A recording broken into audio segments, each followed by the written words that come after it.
জয় মা ষষ্ঠীর জয়, জয় মা ষষ্ঠীর জয়, জয় মা ষষ্ঠীর জয়, জয় মা ষষ্ঠীর জয়। মা গো, মহারাজের পুজো গ্রহণ করো মা।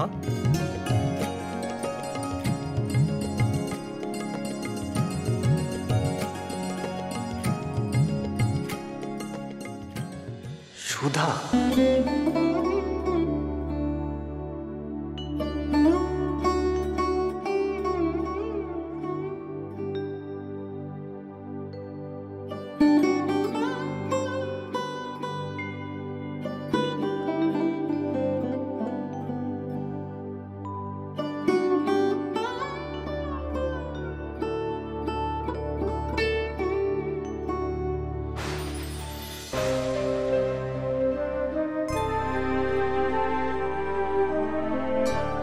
তাহলে এটা আমারই চোখের ভুল ছিল। সত্যি তো, সুধা এখানে কিভাবে আসবে? কিন্তু আমার যে বহুদিনের স্বপ্ন, সুধাকে এইভাবে আমার পরিবারের সকলের সঙ্গে দেখার। মাগো, শুনেছি সুধার উপর তোমার আশীর্বাদের হাত আছে। তাহলে আমার এই স্বপ্ন তুমি পূরণ করো মা, পূরণ করো। তুমি দেখো মা, আমাদের রাজবংশের বংশ প্রদীপ যেন সুস্থ অবস্থায় ভূমিষ্ঠ হয়। রাজ পরিবারের বংশ প্রদীপকে জ্বালিয়ে তোলো। নক্ষত্রগড়ের সকলের মুখে হাসি, মনে শান্তি ফিরিয়ে দাও মা, ফিরিয়ে দাও।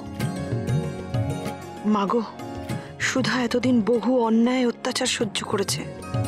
তুমি দেখো, এই সন্তান ভূমিষ্ঠ হওয়ার মধ্যে দিয়ে ও যেন নিজের প্রাপ্য সম্মান সুখটুকু পায়। ও যে বড় ভালো মেয়ে, তুমি ওকে রক্ষা করো ঠাকুর।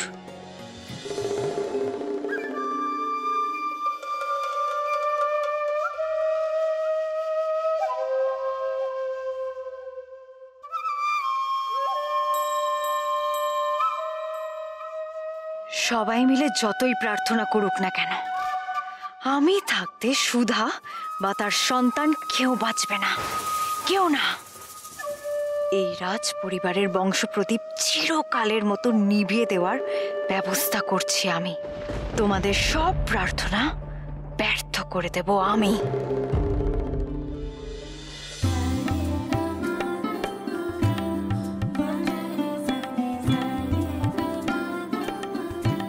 একটা কথা বল দেখি সুধা। কি কথা? না, তুই ক্ষীরের পুতুল বানাচ্ছিস, তাতে যদি প্রাণ না আসে, মানে যদি প্রাণ সঞ্চার না হয়। অলক্ষণে কথা না বললে হয় না, তাই না বুড়িমা? দেখো বুড়িমা, তোমার বিশ্বাস না হতে পারে, কিন্তু আমার বিশ্বাস আছে। এই ক্ষীরের পুতুলেই প্রাণ সঞ্চার হবে, আর ওই হবে আমার ছেলে। আমি নিজের হাতেই তাকে গড়ব। পেটে ধরলেই মা, নইলে কার ছাপ। এ তো তুমিই বলেছিলে বুড়িমা। ঠিক তো বলেছি বটে, কিন্তু কোনো কিন্তু নয়। আমার ক্ষীরের পুতুলে প্রাণ সঞ্চার করতেই হবে।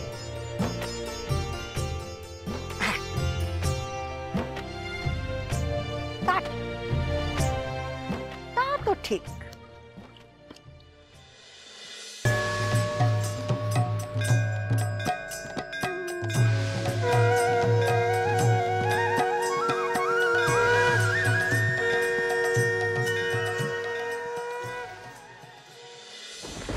জাদুকর কোথায়? আপনি জাদুকর, আমার সামনে আসুন। বলো রাজকন্যে।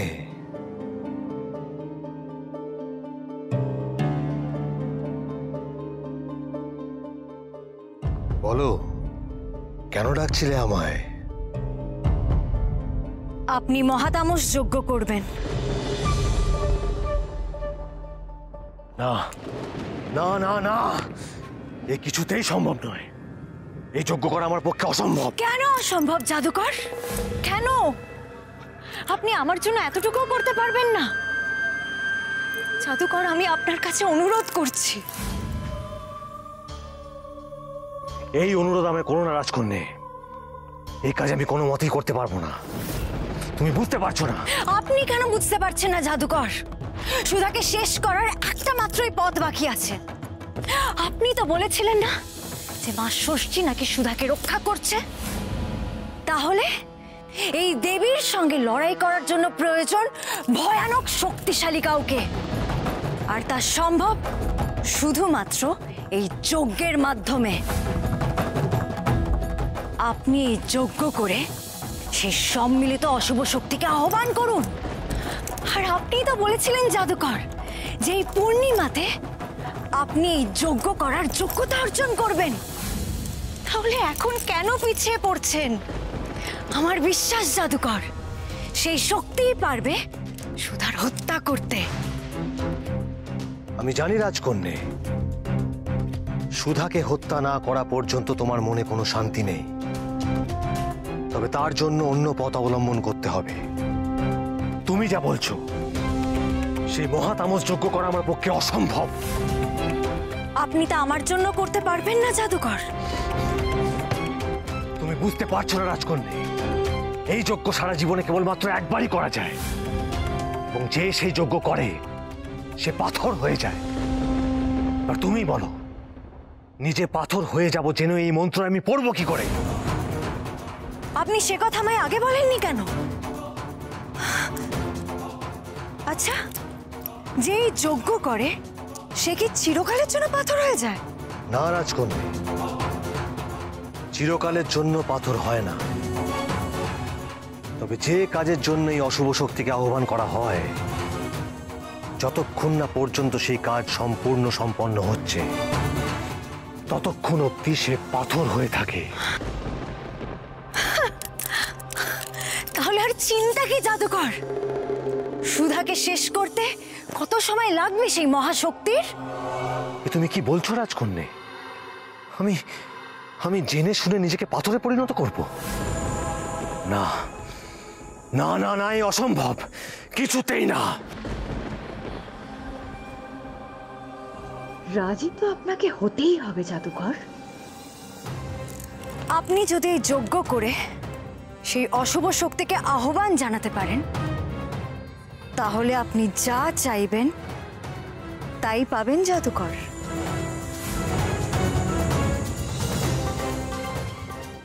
যা চাইবো তাই পাবো? যদি তোমাকে চাই,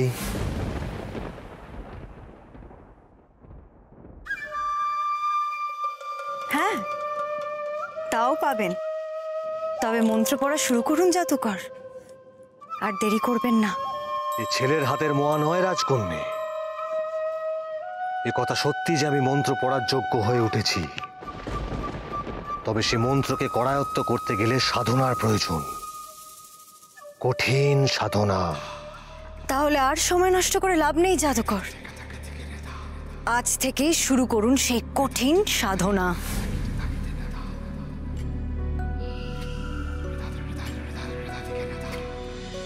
সময় চলেছে বয়ে, কালের স্রোত নিবে, দিন কাটে ভোর থেকে রাতে।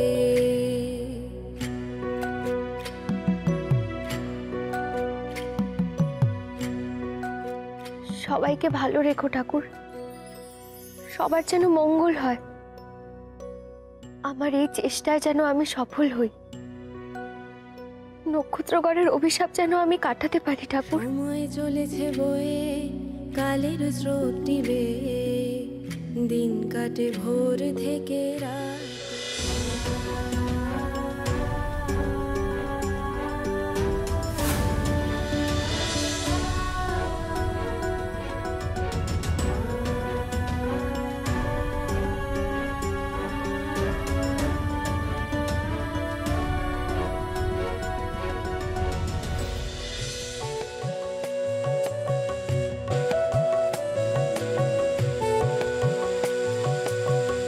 আনন্দ হাসি আছে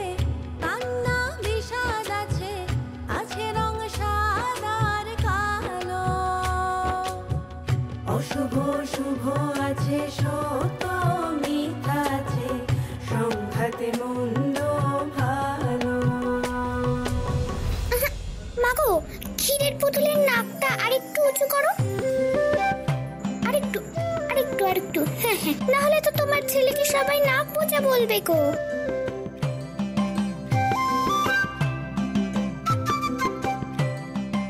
আহা, ও কি করলে? চোখ দুটো অমন খুদে খুদে করলে কেন? বড় করো, বড় করো। ডাগর ডাগর চোখ হোক তোমার ছেলে।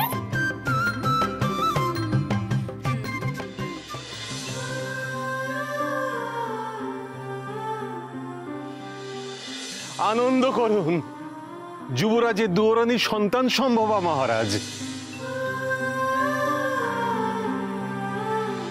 কতকাল যেন তোমার হাসি মুখটি দেখিনি।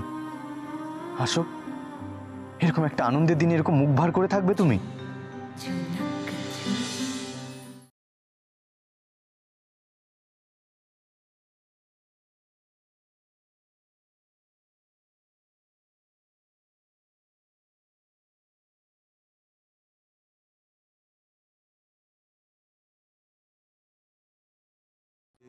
ভোরের আলো ফুটতেই আমি তোমার কাছে যাব সুধা। আমি যে তোমায় না দেখে আর থাকতে পারছি না। জাদুকরের মনে হচ্ছে কষ্ট হচ্ছে, কিন্তু না না, মাঝপথে থেমে গেলে চলবে না। থামবেন না জাদুকর, কিছুতেই থামবেন না। এই যজ্ঞ আপনি সম্পন্ন করুন। সময় চলেছে বয়ে, কালের স্রোত নিবে, দিন কাটে ভোর থেকে রাতে। মাগো, আজ তো বৃহস্পতিবার, বাবা আসার দিন। এসো একটা কাজ করি। কি কাজ?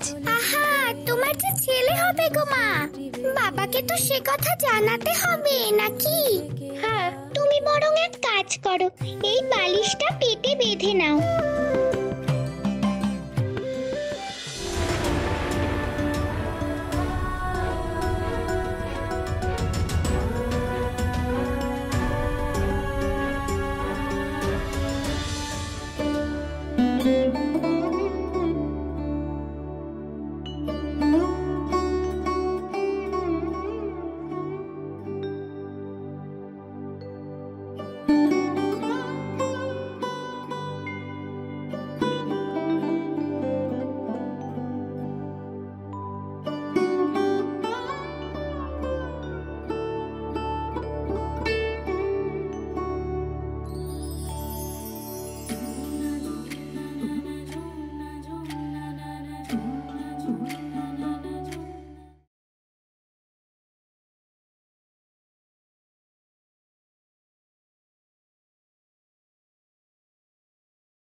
ঠাকুর, যুবরাজের সাথে এই যে মিথ্যাচার করছি, ক্ষীরের ছেলে গড়ে যেন এই মিথ্যের হাত থেকে মুক্তি পাই ঠাকুর।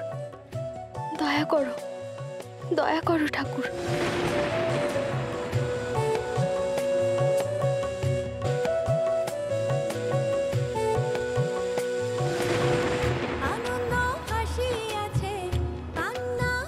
দেখো তো বুড়িমা, ছেলে কেমন হয়েছে? ওমা, এই ছেলেটা একেবারে আমার মতো দেখতে হয়েছে গো, মানুষের মতো না। ঠিক বলেছিস বাছা, শিব গড়তে গিয়ে বাঁদর গড়ে ফেলেছে তোর মা। আসলে সারাক্ষণ ওই বাঁদর ছানাকে দেখছিস কি না, তাই ওর ছবি তোর মনে মাথায় সারাক্ষণ ঘুরছে বাছা। মানুষ ছেলে বানাও মা, মানুষ ছেলে বানাও। হ্যাঁ বাছা, মানুষ বানালো, মানুষ বানালো, মানুষের বাচ্চা বানা।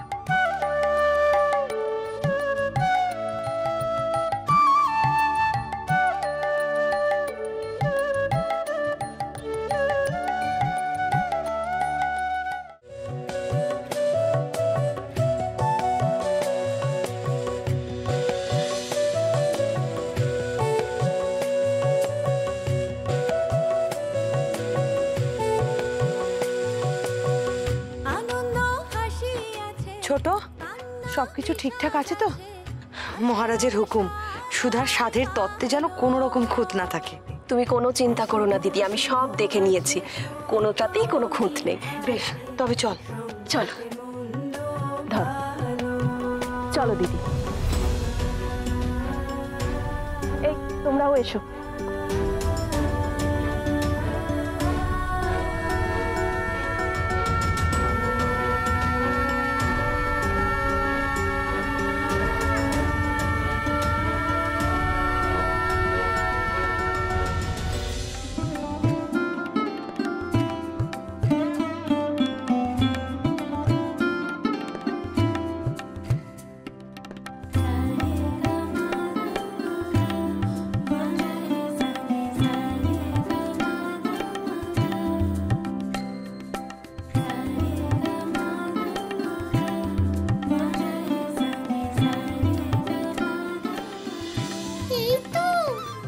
এই তো কেমন সোনার ছেলে তৈরি হয়েছে।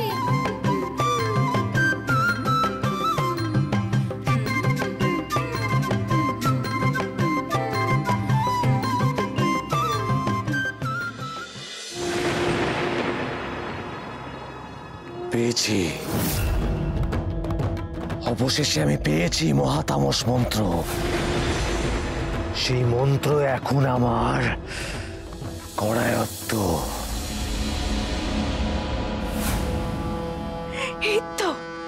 এই তো এবার আমার অপেক্ষার পালা শেষ।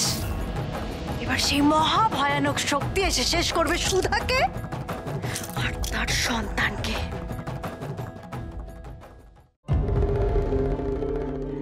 জাদুকর, আমি যে আর অপেক্ষা করতে পারছি না।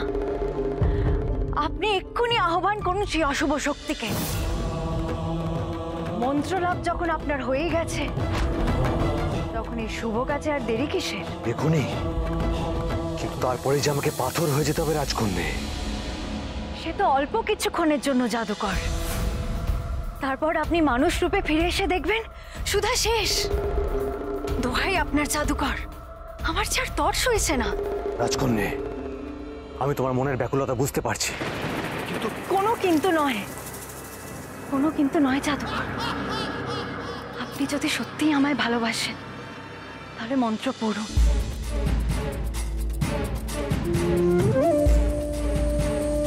বেশ, তবে তোমার ইচ্ছাই পূরণ হোক।